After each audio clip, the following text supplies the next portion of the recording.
consumers wound up a little bit about a new app, and Christy Paul is all over this, where you're paying for dinner reservations. Yeah, and that makes people go, what do you mean I gotta pay for the dinner already? Why do I have to pay for the reservation, right?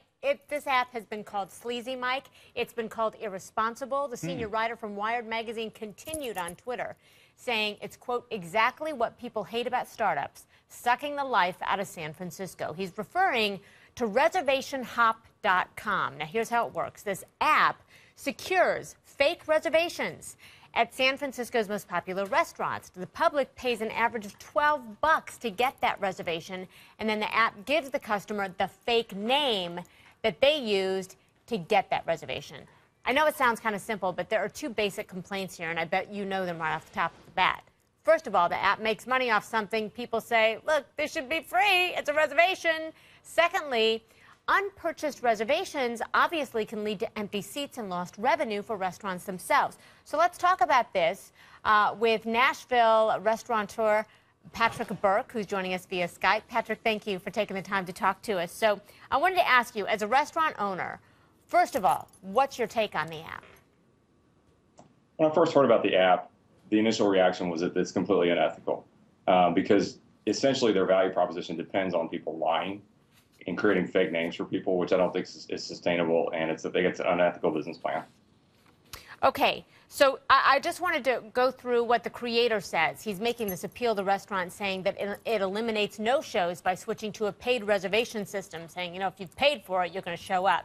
It fills off peak tables by charging for peak reservation slots. You know, restaurants then encourage customers to book during off-peak hours. And he says, we pay you. The app says that restaurants get a cut of tables booked through that platform. So when you hear those arguments, I'm wondering, do you see any benefit for a restaurant owner from something like this? I do not, because again, as the other criticisms have levied against him, it should be free anyways. And I think that my biggest issue with it is that one of the things we say around our two restaurants in Nashville, we have another one opening in Chattanooga later this year, is that restaurants are one of the last places where people can connect and have real human interactions. We say that we help people build relationships. So the problem with this app is that it starts off with a premise of lying to the restaurant. So how can we possibly begin a relationship with a new customer, a new clientele, on the right foot? Yeah, really good point. The app creator, too, Brian Mayer, says that he wrote the app after waiting 30 minutes for a burrito. I think basically what he's saying is there's a service issue here. Do you agree with him?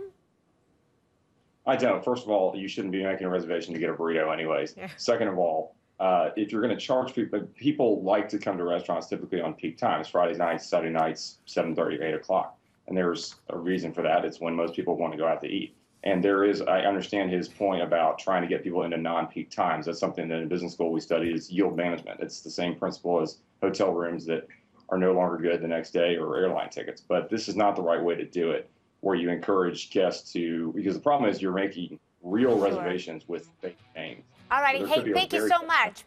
Patrick Burke, thank you. We appreciate it. He's the owner of 210 Jack and Zumi Restaurant.